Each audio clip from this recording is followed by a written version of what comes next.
여러분, 제가 어제 며칠 전에 어떤 물건을 샀는데 한 2만 원짜리예요. 근데 어쨌든 전자제품이에요. 그래서 이렇게 작동을 하려고 하니까 잘 모르겠더라고. 뭘 보면 되죠? 설명서를 봤더니 버튼을 길게 누르면 전원이 켜진대요.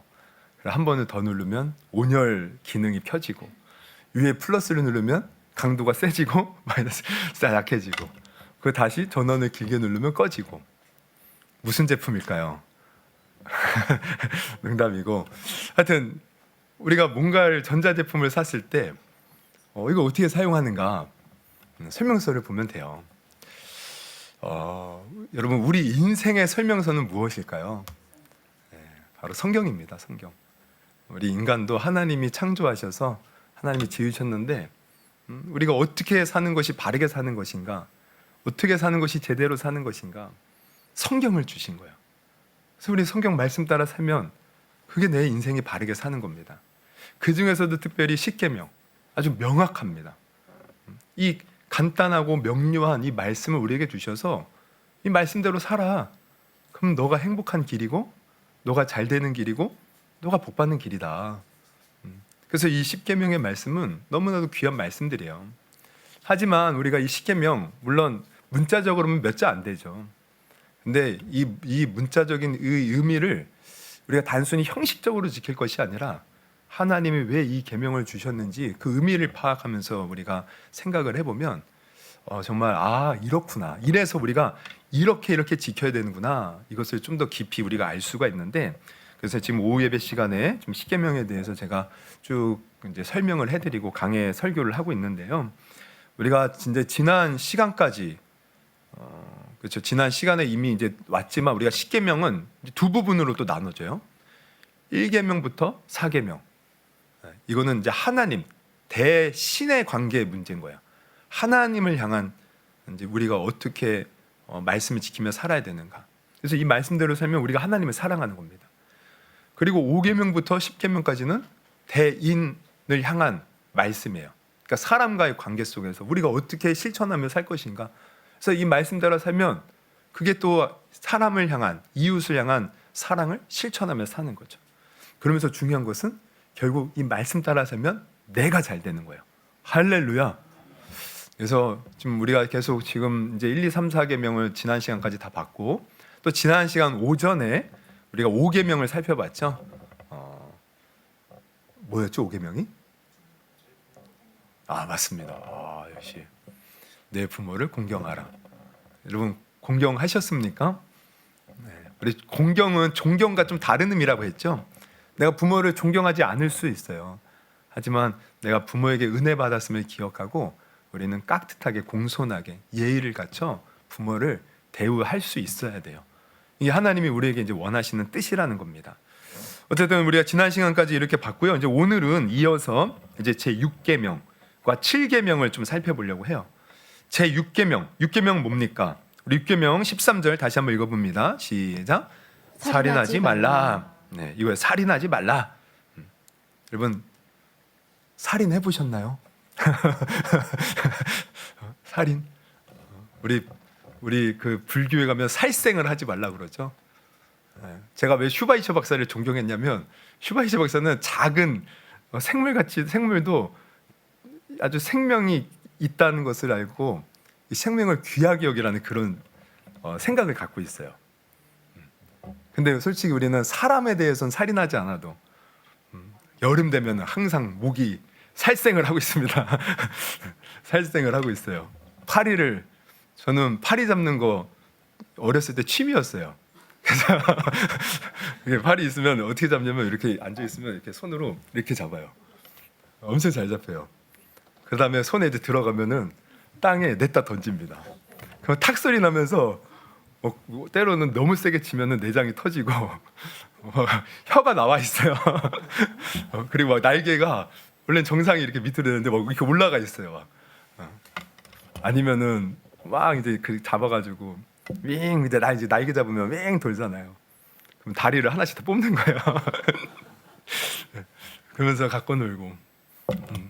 하여튼 이 살인하지 말라. 근데 우리는 살생을 저지르지만 이제 또 어쨌든 살인, 이제 사람에 대해서 이제 살인하지 말라는 거죠. 사람. 그런데 우리가 이제 좀 전에도 제가 물어봤지만 우리 살인해 본 적 없잖아요. 그래서 어쩌면 우리 기독교인들은 난 이 계명에 대해서 떳떳해라고 이제 생각을 할지 모르지만, 근데 이게 예수님이 하시는 말씀을 보면 이게 떳떳하지 못해요. 사실 우리가 예수님이 뭐라고 하셨어요? 이런 말씀을 하셔요. 마태복음 5장 21절에서 22절. 옛사람에게 말한 바 살인치 말라. 누구든지 살인하면 심판을 받게 되리라 하였다는 것을 너희가 들었으나 나는 너희에게 이른대요. 그러면서 22절 다시 한번 읽어볼까요? 22절만 시작. 나는 너희에게 이르노니 형제에게 노하는 자마다 심판을 받게 되고 형제를 대하여 라가라 하는 자는 공회에 잡혀가게 되고 미련한 놈이라 하는 자는 지옥불에 들어가게 되리라. 형제에 대해서 노하는 자, 화내고 미워하는 자 심판받고, 형제를 대하여 라가가 뭐냐면 이게 이제 헬라어 라카를 그냥 음역한 거거든요. 그 의미를 해서 의역한 게 아니고 그냥 불려지는 것을 소리 나는 대로 그냥 우리 한국말로 적은 거예요. 라가라고 적었는데 라카. 이거는 당시 오늘날 우리가 뭐 바보 병신 뭐 이렇게 욕하는 것처럼 당시 그냥 욕이에요. 그러니까 욕하는 자, 그렇게 형제를 향해서 욕하는 자, 또 공에 잡혀가게 되고 미련한 놈, 막 그렇게 이제 성대를 판단하고 막 정죄하고는 자 지옥불에 들어간다. 예수님 말씀하시는 거야. 그러니까 우리가 살인하지 않았어도 한마디로 내가 마음으로 누군가를 미워하고 그 사람을 업신여기고 그 사람을 저주하고 이러면 사실 살인한 것과 똑같다. 지금 이 얘기하는 거죠. 그러면 우리는 어때요? 만약에 이렇게 이 살인하지 말아라를 우리에게 이제 그 기준으로 제시한다면 우리 자유할 사람이 누가 있을까? 누가 있을까요? 우리가 형제를 향해 미워하지 말아야 되는데, 욕하지도 말아야 되고, 미련하다고 하지 말고, 비판하지 말고, 판단하지 말아야 되는데, 그럼 이 살인의 범주를 이렇게 적용한다면 사실 우리가 자유할 사람이 없어요. 심지어 우리 사도 요한도 이런 얘기를 했습니다. 요한일서 3장 15절. 그 형제를 미워하는 자마다 살인하는 자니 살인하는 자마다 영생이 그 속에 거하지 아니하는 것을 너희가 아는 바라. 형제를 보고 미워하면 살인하는 것과 똑같대요. 영생이, 심지어 영생이 없다는 거야. 얼마나 무서운 말입니까? 그러니까 오늘 우리가 이제 적용해 봐야 돼요. 살인하지 말라는 것은 바로 마음속으로 누군가를 미워하지 말라는 거예요. 근데 이게 가만히 생각해 보면 맞는 말입니다. 왜냐하면 우리가 실제로 살인 사건이 벌어졌어. 그럼 그냥 벌어집니까? 그 마음에 형제를 향한 미움이 있었기 때문에 결국은 결과적으로 살인이 발생한 거예요. 마음에 그 분노가 있었기 때문에. 물론 우리가 보면 우발적으로 뭐 그런다고 해요. 아니면 요즘에는 묻지마 살인도 있죠. 전혀 원한 관계도 없어. 우리 최근에도 그런 일이 발생했죠. 어떤 여고생을 어떤 청년이, 젊은 사람이 30대인가? 갑자기 그냥 죽인 거예요. 20대인지. 근데 이것도 가만히 따져보면 마음에 원한이 있었던 거예요. 물론 그 여학생을 향한 건 아니었어요. 자기 여자친구를 향해서 헤어지자고 하니까 스토킹처럼 막 따라다녔다고요. 그 열받아가지고 그냥 지나가는 여자 아무나 붙잡고 죽인 건데, 결국은 마음속에 그 미워하는 감정이 폭발하여 살인으로 나온 거예요. 그래서 예수님은 그 마음속에부터 일어나는 그 미움의 감정이 바로 살인이라는 겁니다. 우리는 그 미움의 감정부터 다스릴 수가 있어야 돼요. 그래서 살인하지 말라의 이 6계명은 결국 마음으로 누군가를 미워하거나 욕하거나 저주하지 말라는 것인데, 그럼 우리가 사실 어떻게 이것을 실천하며 살 수 있겠어요? 솔직히 말하면 여러분, 미운 사람 한 명도 없으시죠? 왜 웃으셔요? 아멘 하셔야죠. 아멘. 네. 근데 미운 사람 없어야죠. 뭐 나를 화나게 만들어서 막 그냥 아주 그냥 한 대 때려주고 싶은 사람 없죠? 네. 없어야죠. 근데 이게 안 된다는 거예요, 마음처럼. 그럼 어떻게 우리는 살인하지 말라는, 누군가를 미워하지 말라는데 이걸 어떻게 적용할 수 있을까? 근데 제가 이미 힌트를 줬어요. 앞에서부터 보면 이 계명들이 거꾸로 생각하면 그 의미가 분명해져요. 그래서 우리가 하나님을 이름을 망령되이 부르지 말라, 이것도 거꾸로 말하면 뭐예요? 하나님을 존경하고 존중히 대하라는 거죠. 이 살인하지 말라도 마찬가지입니다. 내가 누군가를 미워하지 않으려면 그 사람을 귀하게 여기면 돼요. 내가 귀하듯 상대방도 귀한 거예요. 우리 그런 얘기 하죠. 우리 이제 전화를 하면은 이제 상담원도 누군가의 소중한 가족입니다. 말을 조심히 하십시오. 뭐 이런 얘기 하잖아요. 그러니까 다른 사람도 귀한 존재라는 것을 우리가 알면 내가 그 사람을 향한 미움이 사그라집니다. 사실 사그라져요. 제가 예전에도 얘기했던 건데 부끄러운 얘기지만 제가 이제 예전에 한번 원래에 이제 참석을 했어요. 저기 검단에 있는 우리 지방의 목사님 교회인데, 근데 이제 목사님 이제 교회가 이제 지하이고 이제 주차장이 없으니까 뭐 아파트나 그 옆에 이마트가 있었는데 이마트에 대고 오래요. 이게 이마트에 되면은 왠지 주차비를 낼 것 같아서 저는 아파트에 이제 됐죠. 됐더니 진짜 자리도 많아요. 들어갈 때 잡지도 않아요. 대구서는 이제 이렇게 원래 참석했어요. 이제 예배가 시작돼서 막 찬양이 부르고 있는데 모르는 전화로 전화가 온 거예요. 봤더니 제가 뭐 0이나 뭐 031 뭐 이런 거 뭐 그런 거는 안 받는데 010 하면서 핸드폰 번호로 왔죠. 그래서 누구지 하고 받았더니만 거기 경비 아저씨예요. 경비 아저씨 아파트.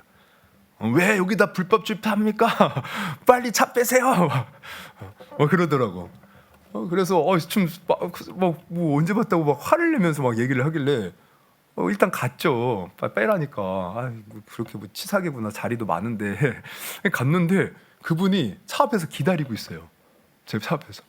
제가 가까이 가니까 당신 차예요? 하면서 막 저한테 남의 집 앞에 왜 불법으로 주차하냐고 뭐 큰 소리로 무한을 주면서 막 제가 무슨 큰 잘못을 저지른 것처럼.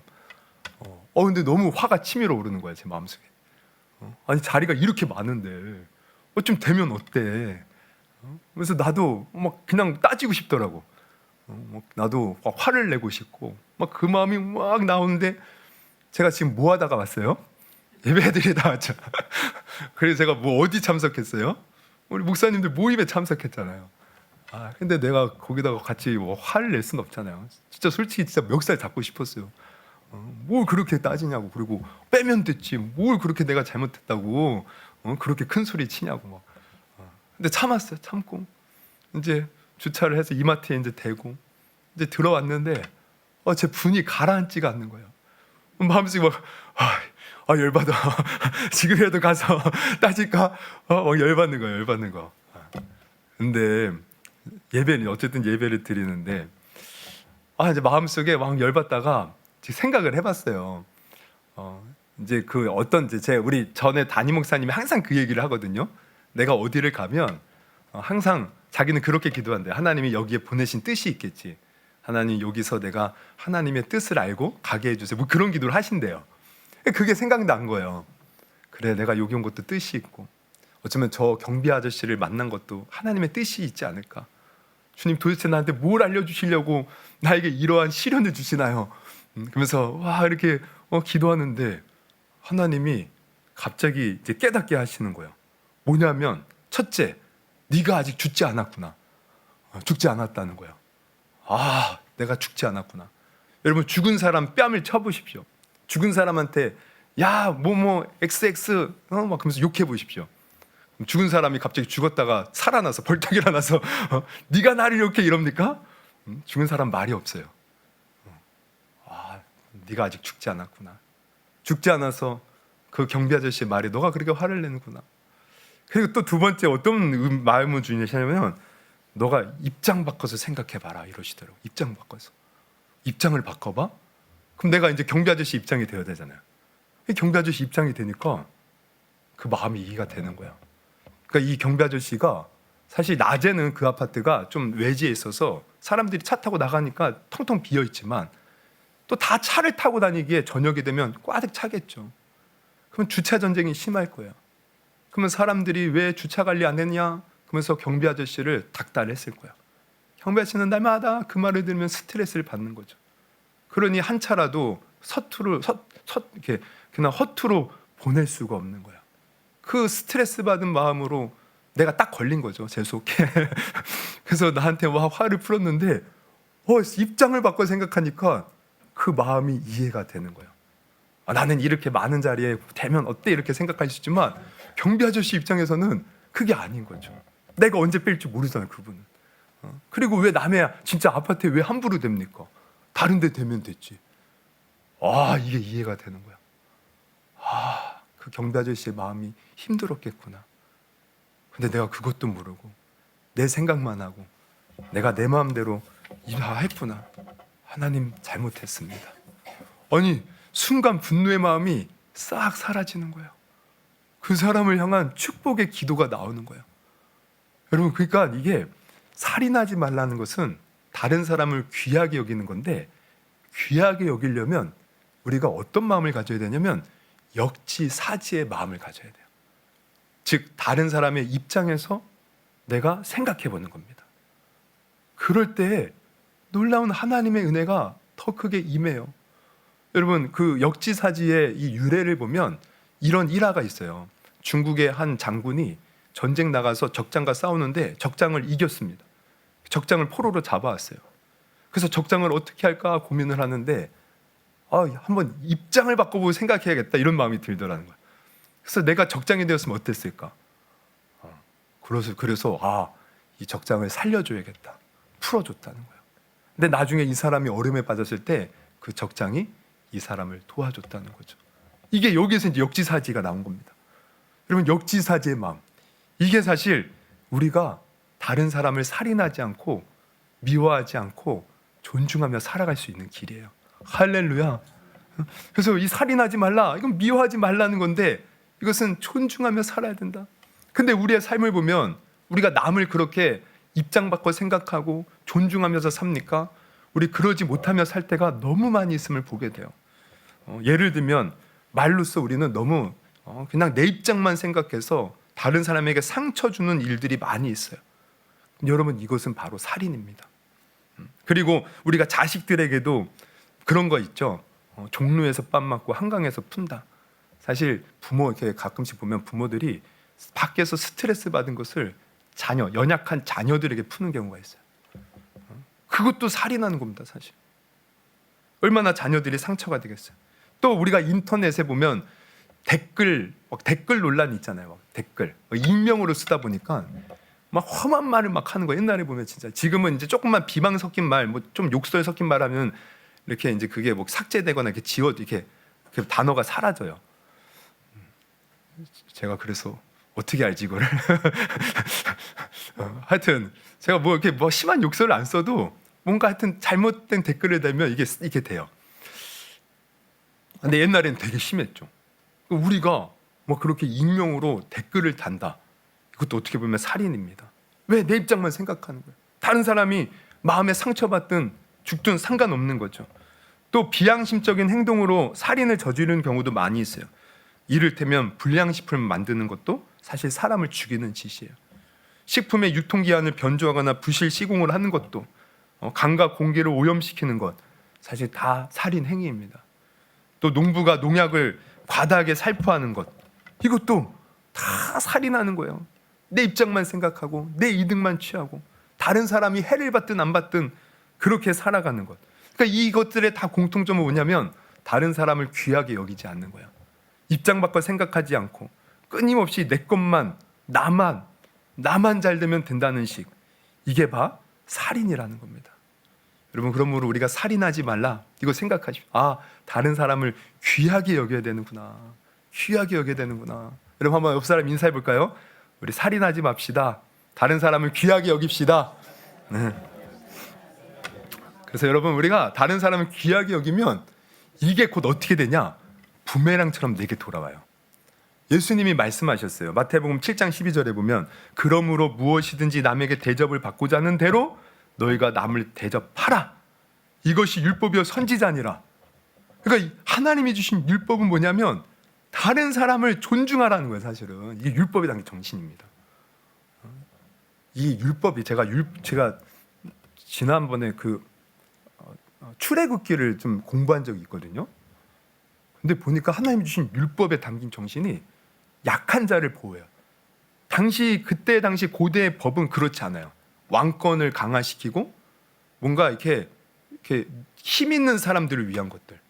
근데 하나님이 주신 율법은 약자를 보호해요. 가난한 자를 보호하고. 하나님이 이스라엘 백성을 통해서 하나님 나라를 실현하기를 원한 거예요. 근데 그들은 한 번도 말씀 따라 온전히 순종한 적이 없습니다. 그래서 나중에 막 선지자들이 정의를 행하고 공의를 행하고 막 외치잖아요. 말씀 따라 살면 그 정의와 공의가 실현되는데. 근데 이렇게 우리가 정신의 율법에 담긴 정신이 바로 남을 위하라는 거예요. 근데 결국 이게 어떻게 되냐면 내게 돌아오는 거죠. 그러니까 다시 말하면 내가 남에게 대접받고 싶고 존중받기를 원한다면 내가 먼저 존중하면 돼요. 내가 살인을 저지르고 미워하면 그게 부메랑처럼 내게 다가와요. 근데 내가 다른 사람을 먼저 존중해주고 섬겨주면 나도 섬김을 받고 존중을 받는 겁니다. 그럼 여러분 한번 생각해보면 나는 가는 곳마다 존중을 받나? 사람들이 나를 잘 대해주나? 왜 나한테 맨날 이러한 사람들이 왜 함부로 대해야지? 그러면 생각해봐요. 내가 먼저 함부로 대한 거야. 내가 먼저. 여러분 웃는 얼굴에 침 못 뱉는다는 얘기도 있잖아요. 내가 잘하면 그 사람이 어떻게 나한테 함부로 대할 수 있겠습니까? 여러분 결국은 내가 살인하지 않고 다른 사람을 존중히 여기면 그게 다 내게로 돌아와요. 내가 다른 사람을 귀하게 여기면 다른 사람이 다 나의 도움자가 되고 협력자가 됩니다. 물론 안 그런 경우도 있지만 어쨌든 이 말씀 따라 살면 그렇지 못하면 하나님이 모든 것을 또 갚아주셔요. 할렐루야. 그래서 여러분 살인하지 말라. 이거 얼마나 귀한 말씀입니까? 여러분 다른 사람을 귀하게 여기고 그래서 나도 귀한 받을 수 있는 그런 저와 여러분이 되기를 주님의 이름으로 축원합니다. 그리고 이제 7계명은 이것만 보고 이제 마칠게요. 우리 간음하지 말라. 간음하지 말라. 간음하지 말라는 것 이거는 뭘까? 이건 이제 이것도 거꾸로 생각하면 뭐가 되겠어요? 쉽게 생각해요. 간음하지 말라는 거꾸로 생각하면 뭐가 될까요? 부부가 서로 사랑하라는 거예요. 사랑하면 간음하지 않습니다. 근데 이제 여기서 우리가 중요한 이제 사랑의 개념을 좀 생각을 해봐야 돼요. 사랑해라. 근데 사실 우리가 결혼하고 우리 연애할 때 그 감정들 이게 사실 생기지 않습니다.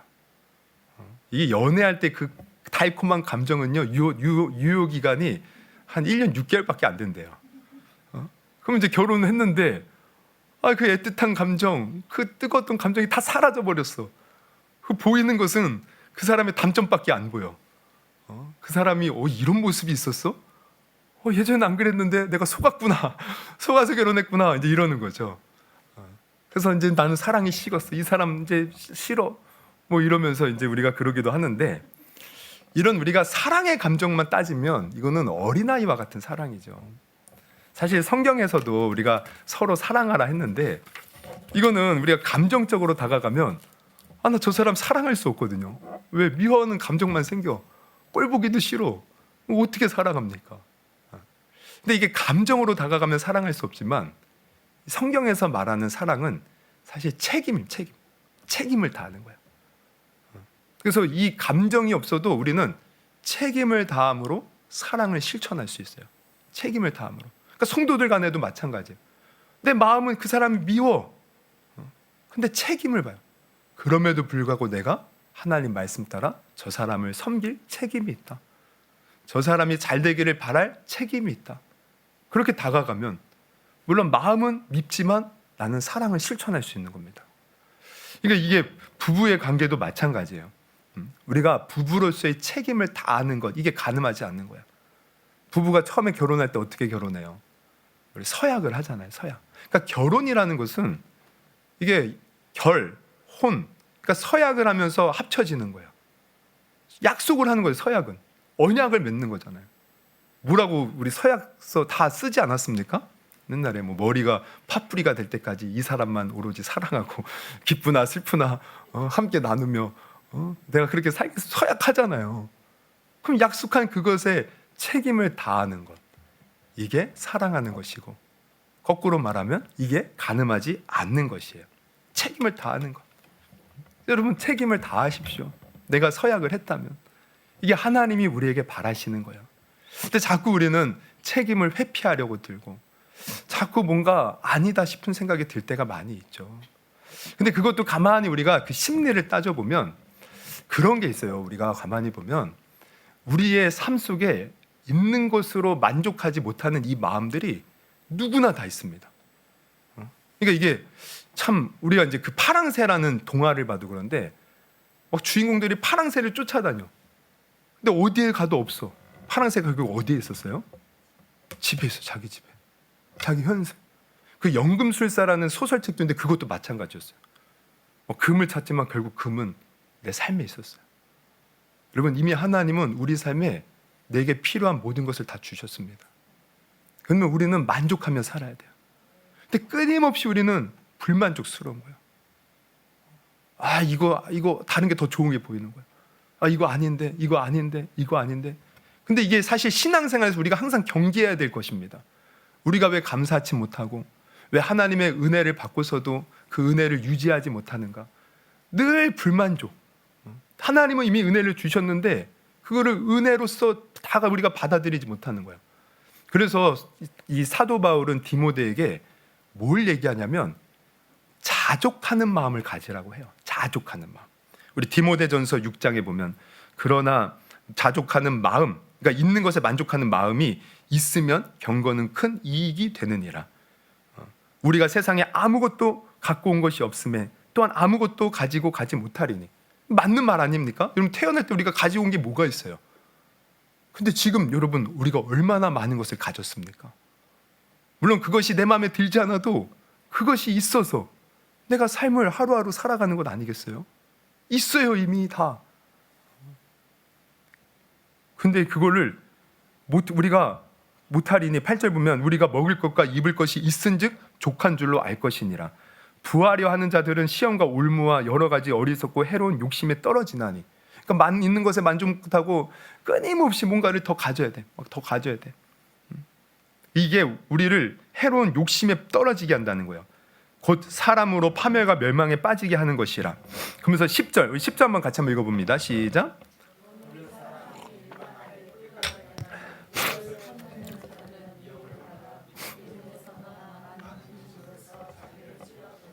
사실 돈이라는 것은 뭐 좋고 나쁘고 뭔가 거기에 가치를 부여할 수 없어요. 어떻게 보면 사실 돈은 우리에게 필요합니다. 근데 이 돈에 우리의 마음이 확 빼앗기고 끊임없이 욕심과 탐심에 빠지면 그것이 우리를 찌르는 거예요. 그것 때문에 망하게 만드는 거예요. 돈 때문에 우리가 살인도 저지르고요. 그 돈에 그 욕심의 마음에 사로잡혀서 우리가 끊임없이 하나님의 말씀에서 벗어나는 거죠. 그래서 자족하는 마음. 이거 얼마나 귀한 마음입니까? 그래서 간단히 말하면 더 많은 것을 바라지 말고 있는 것에 만족하며 감사하며 살라는 것이에요. 우리가 더 많은 것을 가지려고 하면 할수록 지금 내가 있는 것에 뭔가 만족하지 못하고 보면은 그런 것도 있잖아요. 여자들 보면 성형 중독돼요. 누가 봐도 이쁘게 생겼는데 자기는 마음에 안 든다는 거예요. 코도 마음에 안 들고 귀도 눈도 마음에 안 들고 그래서 안 만져도 될 것 같은데 손을 대는 칼을 대는 거죠. 근데 칼을 댔어요. 근데 제가 그런 분도 봤어요. 옛날에 있는 청년 한 자매 이제 저보다 나이가 많으신 분이었는데 성형을 한 거예요. 마음에 안 드니까 어떻게 해요? AS를 받더라고요. AS. 애프터 서비스. 그래서 나는 성형에도 애프터가 있구나. 애프터 받아. 근데도 계속 마음에 안 든대. 또 대고 또 되는 거예요. 그러다가 우리가 가끔씩 보면 성형 중독에 돼가지고 오히려 그 성형 안 했을 때 이뻤는데 막 얼굴이 막 커지고 막 붓고 찌그러지고 이상해지고 끊임없이 만족 못하니 나를 파멸로 이끌어가는 거죠. 여러분, 그래서 우리 신앙생활은 사실 내가 신앙생활을 잘하고 싶거든 자족하는 마음을 우리가 배워야 됩니다. 훈련 받아야 돼요. 근데 이게 사실 결혼 생활도 마찬가지라는 거죠. 어쨌든 내가 그 사람을 택했고 하나님이 맺어준 사람. 근데 우리는 만족을 못하는 거예요. 그러면서 자꾸 더 좋은 사람을 만났더라면. 근데 그 마음이 좀 우리가 지금 디모데 전서를 읽어본 것처럼 오히려 나를 힘들게 하고 파멸로 이끌어갑니다. 제가 이제 어떤 책에 이제 어떤 목사님이 간증으로 쓴 건데 그런 이제 그 어떤 큰 교회에 지휘자로 있던 사람이 있었어요. 남자 집사님인데. 근데 그 성가대의 한 처녀를 사랑하게 된 거예요. 둘이 사랑에 빠진 겁니다. 그래서 이 사람이 이제 하나님께 기도하는 거야. 하나님, 내가 이 처녀를 사랑하게 되었습니다. 지금 내가 살고 있는 아내는 내 갈비뼈가 아닌 것 같아요. 너무 힘들어요. 맨날 이제 치고받고 싸운 거죠. 너무 힘들어요. 난 이 처녀가 내 갈비뼈인 것 같아요. 하나님, 이 처녀와 결혼하게 되겠습니까? 아주 그냥 작정을 하고 기도를 하고 금식하며 기도했는데 하나님이 아무런 응답을 안 주셨어요. 근데 이 사람이 어떻게 생각했느냐?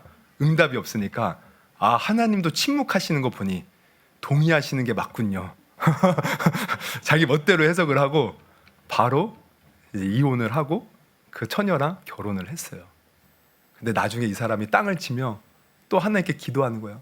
하나님, 이 처녀가 내 갈비뼈인 줄 알았는데 더 힘들어요. 나 어떻게 해요? 이전보다 더 싸우는 거예요. 여러분, 이미 하나님은 어쩌면 나한테 맞는 사람을 주셨을지 모릅니다. 아니, 주셨습니다. 만족하며 우리가 책임을 다하는 거예요. 하나님이 내게 허락해 준 배우자구나, 귀하구나. 어쨌든 그 배우자가 뭐 사별을 하든 어떤 뭐 피치 못할 사정으로 헤어진 뭐 한이 있더라도 그 전까지는 내가 책임을 다하여 사랑하는 것, 이게 가늠하지 않고 우리가 살아가는 것입니다. 그리고 또 물론 이제 우리가 보면은 정말 남자가 이상한 경우가 있어요. 뭐 여자도 이상하고 막 속이고 막 정말 이거는 전혀 결혼 생활을 영위할 수 없어. 그럴 때는 뭐 어쩔 수 없이 이거는 같이 살 수가 없으니까 뭐 헤어질 수도 있지만, 그렇지 않고서는 우리가 어쨌든 하나님이 주신 배우자, 내가 책임을 다하여 섬길 수 있다면 그것이 바로 하나님이 원하시는 가늠하지 말라의 의미라는 거예요. 여러분, 정말 내가 가진 게 최고입니다. 아멘도 안 하셔요. 하나님이 내게 주신 몸, 솔직히 저는요 제 몸에 대해서 불만이 많이 있어요. 정말 마음에 안 드는 부분이 너무 많이 있어요. 근데 늘 자족하려고 그래요. 하나님이 내게 최고의 몸을 주셨다, 최고의 얼굴을 주셨다. 가끔씩 여드름도 나고 모공도 크고 뭐 그러지만 하나님 감사합니다. 하나님 감사합니다. 머리도 막 곱슬곱슬거리고 내 손질 내 마음대로 안 되지만 하나님 감사합니다. 만족해야 돼요, 여러분. 하나님이 내게 최고를 주셨어요. 여러분, 우리 교회도 하나님 최고 주셨어요. 그래, 우리 교회가 최고다. 물론 다른 게 더 좋아 보이고 화려해 보이지만 어쨌든 하나님 날 이곳에 보내셨어. 내가 최고야. 이 마음으로 우리가 신앙생활 할 때 신앙생활 잘할 수 있는 거죠. 지금 내가 다니는 직장도 마찬가지고 내가 뭐 이제 하는 사업장도 마찬가지. 항상 우리는 자족하는 마음을 가질 수 있기를 주님의 이름으로 축원합니다. 특별히 우리 가족에 대한, 부모도 마찬가지고 아내 남편도 마찬가지고 또한 우리 자식도 마찬가지고, 여러분 자족할 수 있기를 바랍니다. 그래서 우리가 이 자족하는 마음으로 다른 사람을 품어줄 때, 아까도 말했지만 내가 다른 사람을 존중해 줄 때 하나님의 은혜가 넘치듯 내가 정말 자족하는 마음으로 품어줄 때 그때 또 하나님의 은혜가 넘쳐요. 이 얘기만 하고 마칠게요. 어떤 목사님이 하신 말씀인데요, 자신의 교회에 다니는 여집사님의 이야기예요. 그 집사님은 이제 술주정뱅이 남편 때문에 결혼 때부터 고생을 했다고 해요. 그래서 평소에는 정말 착하고 괜찮은데 술만 먹었다면 그냥 가족들을 괴롭히고 그래서 막 용서가 안 되는 거야. 그래서 술 먹고 오면 막 주정 부리면 같이 싸우기 일쑤였어요. 같이 욕하고 막.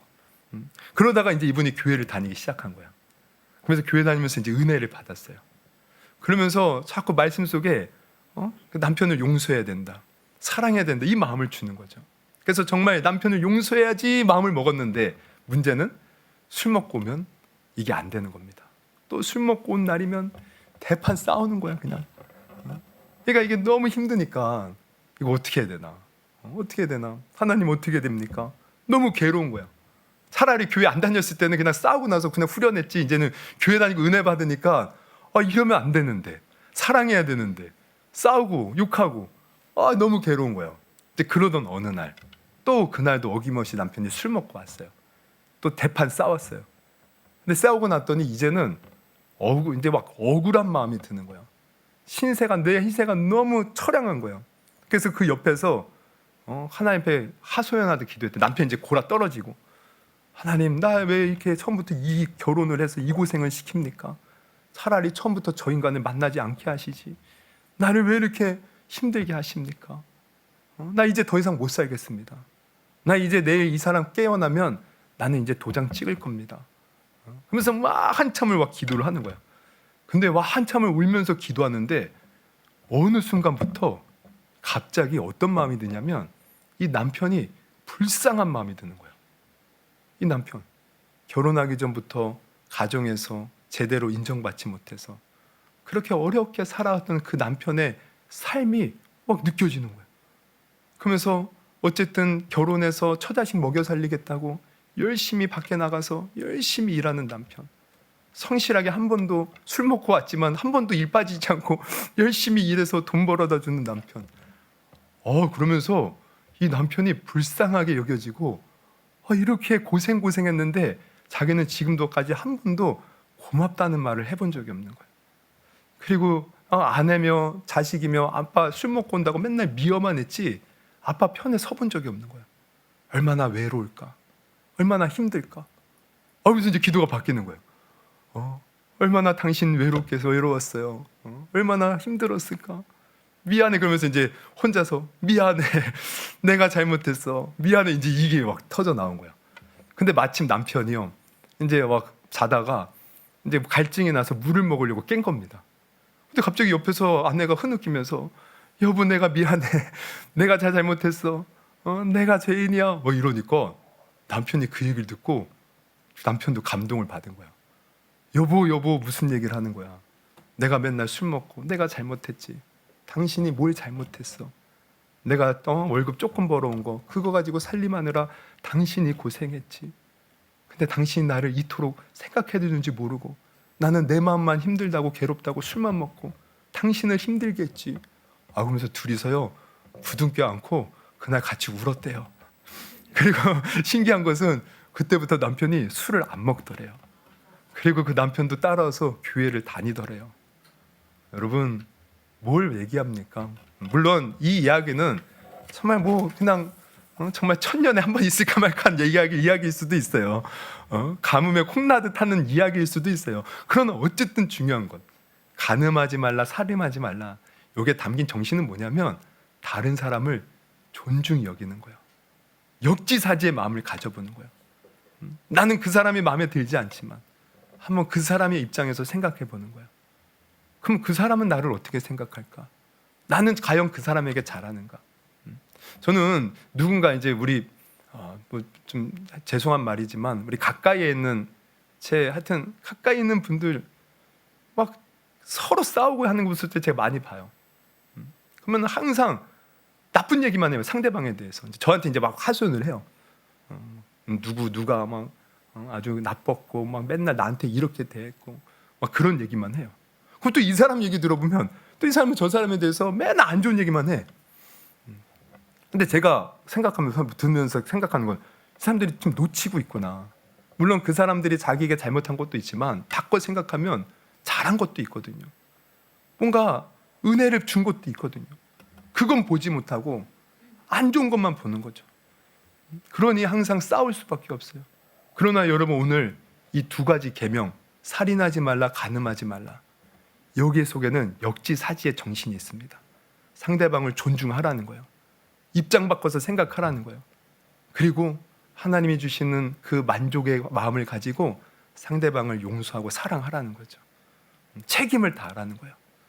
여러분 이 계명, 그래서 우리가 이 계명대로 살면 여러분 정말 하나님의 은혜가 넘칩니다. 하나님께서 원수 갚는 것도 하나님이 갚아주신, 우리는 그저 사랑으로 품어주면 우리가 억울한 일 당한 것 하나님이 갚아주셔요. 우리가 해야 할 일은 내가 말씀 따라 순종하면 되는 거예요. 여러분 살인하지 말라, 이거 다른 사람을 존중히 여기는 겁니다. 간음하지 말라, 내게 있는 거 만족하며 우리가 또한 최선을 다해서 책임을 다하는 것.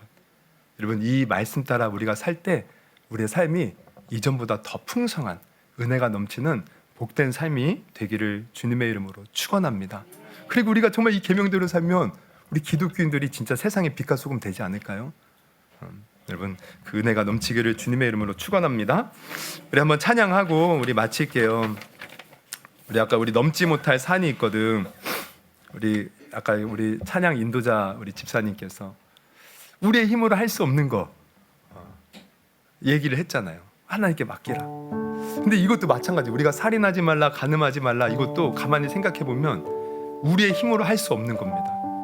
내 안에 있는 미움, 분노, 이거 내가 어찌할 수 없어요.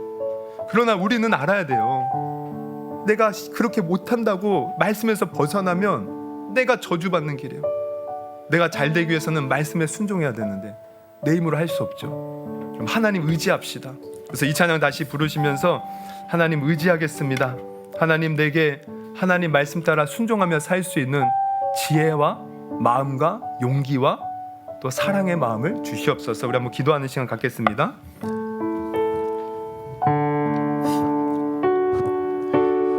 넘지 못할 산이 있거든 주님께 맡기세요. 넘지 못할 파도 있거든 주님께 맡기세요. 우리 2절 참지 못할 분노 있거든 참지 못할 분노 있거든 주님께 맡기세요. 주님께 맡기세요. 참지 못할 슬픔 있거든 참지 못할 슬픔 있거든 주님께 맡기세요. 주님께 맡기세요. 우리 살아갈 길은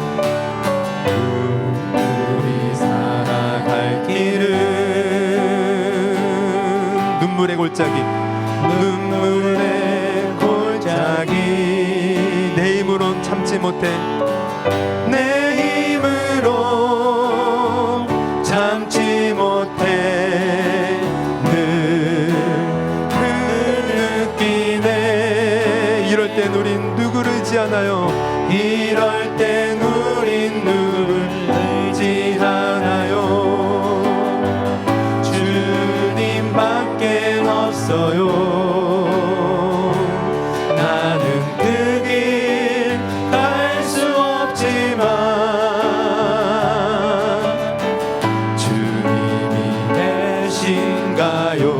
이럴 땐 우린 누구를 의지하나요? 이럴 땐 우린 누구를 의지하나요?